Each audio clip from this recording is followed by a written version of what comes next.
Hope you're well. Today we are talking trackers and security. Roll the credits.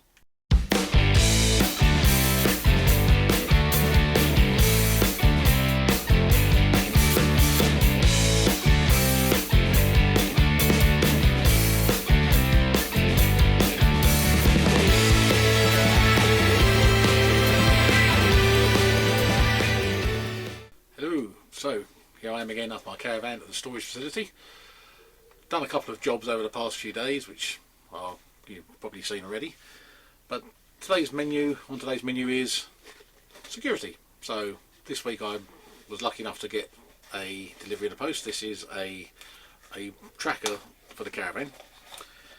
Now obviously I'm going to show you how to install it and how it works and how to set it all up. But unfortunately I'm not going to show you where I'm going to install it for obvious reasons. That is down to the owner or the installer at the time of doing it. Now when I used to install these as part of my daily job as a caravan service engineer, what I did is I wouldn't even let the customer know where I would install this item. Mainly because the less people know where it is, the better, because it only takes a loose lips sink ships and all that sort of stuff. You could talk to a friend down the pub or in the park or whatever, and next thing you know, off she goes. So, going to go through this. So, as in always, we start with the unboxing. Right, so here's the tracker in its box. Ordered it online. It came through within a day, which is very good, obviously, with the old first class on it. Yeah, very impressed with the service, very impressed with the write-up online. So, what's in the box? So, let's open have a look. Obviously, there's your instructions of how to do it and everything. Obviously I have done these a couple of times before, so don't really need to worry about that too much, but I'll screenshot it anyway and put it on in the caption for you. This itself is the tracker. Now this is a little unit about that big, which will be installed. So obviously quite straightforward. You've got the red and the black, and I know you can all guess where they go, to a battery or to a permanent 12-volt feed, not a switched one, unlike the Wi-Fi we did. So basically it does go to the terminals, which make sure they're permanently live.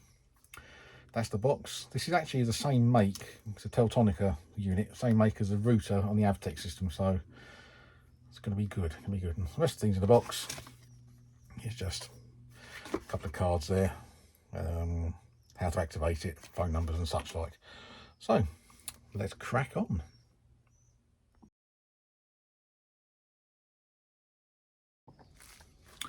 Right, in and working. It's still attached directly to my battery at the moment. Just want to make sure it did poll and worked. So anyway, straight on the battery, polled it straight away when it come on. When I'm app on the phone, there it is. Nothing to mess around, nothing to register into SIM cards, nothing like that. There is a charge per month for it. I think it's about £5 or £6 a month, I think it is, just for the luxury of it, I suppose. So I'll register that probably on Tuesday now, because it's Sunday and it's bank holiday tomorrow, so it's not going to be open then. Yeah, if you're not happy or not confident enough to do it yourself, obviously speak to your dealer, speak to your local NCC approved engineer, mobile chap S will come out and look at it for you and do it for you. So what I'm going to do now is I'm going to take it off the battery, which will then ping my app on the phone to tell me that there's a low power. I'm going to put it somewhere hidden away, plug it back in and see how we go.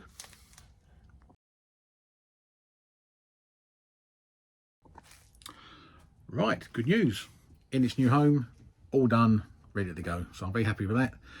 I will put a link, I'll get my daughter to do, because she's a technical person, get her to put a link in the description box below of where I got it from, what company I used. Like I said, I'm not endorsed by them at all. I'm not endorsed by anyone. It is personally stuff that I've chosen to put in, so I'm quite happy with that. Quite happy to do it that way around. Yeah, so now let's go outside and have a look. So outside the caravan there are several things you can do to stop people moving your pride and joy. When you go and insure your caravan, the minimum requirement will more likely be a wheel lock and a hitch lock. These are minimum requirements for 99.99% of all insurers. So on my caravan, we'll start down with the wheels, and I'll show you what is fitted to a newer caravan. And it's easy to identify if you've got alloy wheels, so let's go and have a look. This is the setup I'm currently using on my caravan. It will be upgraded very shortly. So this here is a Nemesis Ultra. What this does is uses one of the wheel studs or wheel bolts you take out, and you put in a receiver like so, and obviously as you can see, that black rod there goes right through the wheel up against the chassis and basically stops the wheel from spinning around. But Alco make what they call a receiver, which is behind the wheel, which I don't know if you can see there. I'll point it out to you. There it is. And they have wheel locks which suit the aperture of the wheel. That's too small, but they will suit the aperture there. And it's tailor-made to the wheel. So basically you line the wheel up, put your wheel lock through. That wheel then isn't going to spin. I've had several customers in the past ask me to remove locks because of the fact that they've lost the key to the lock. Believe me, it is near enough impossible to get one of those off. Yeah, so I'm going to currently upgrade these at the moment. This one, the Ultra, there's not mine. I borrowed it off a friend, so that's going to go back very shortly. So that's the wheels. Let's go to the hitch. Right, so at the front of the caravan, this is the hitch, which is probably familiar to most caravanners. It's an Alco stabilising hitch. Stabilising pads in there, which are operated by this motion here on the lever. A hitch lock for this, you can have, you can have a generic one, which is like a patent part one, but the proper Alco one allows the lock to cover this and cover the whole unit, and use a bolt locking mechanism to go in there. Again, very difficult to get off. So try not to lose the keys. That again will probably be a minimum standard for any insurance company.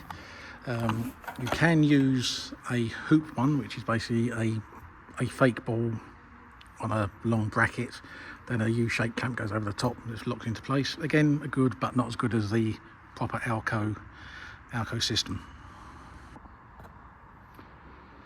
The next one is legs. Now most people don't realise this, but if you put your leg down when your caravan's parked up on storage, it makes the caravan very, very hard to move.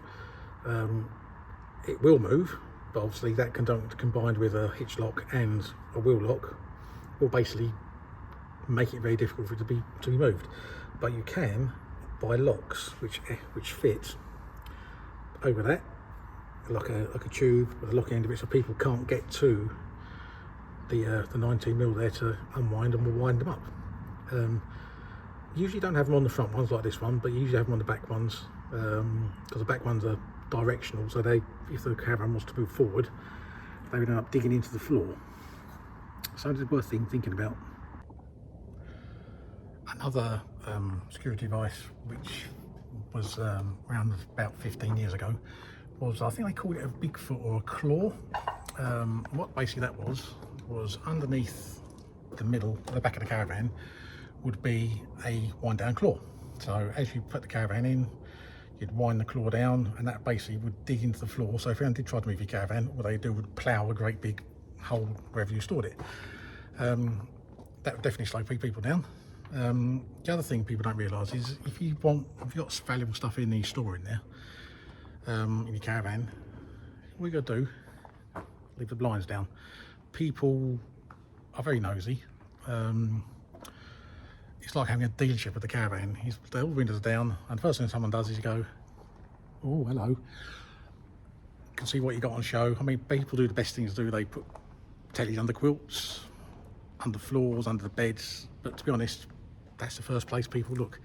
So to get rid of any temptation, take it out. Unfortunately, at the end of the day, if they really, really want your caravan, they'll have it. I often used to get asked when I was out servicing, what's the best thing to do to stop people nicking my caravan, and my plain answer was, don't have one. Especially if you store it at home, people know when it's there, people know when you're away. If it's not there, guaranteed you're not going to be there. People know patterns of people, how they work. You know, you guarantee unless you work from home, you're not going to be there between 9 and 5. Yeah, sad state of society. Alternatively, you store it in a registered caravan storage facility. I mean, I'm quite lucky here. I store mine in this barn, which is miles from anywhere, so not under the prying eyes at all. But you can get a company. There's a company out there called Caravan, which is the Caravan Storage Association. So basically, they are assessed, graded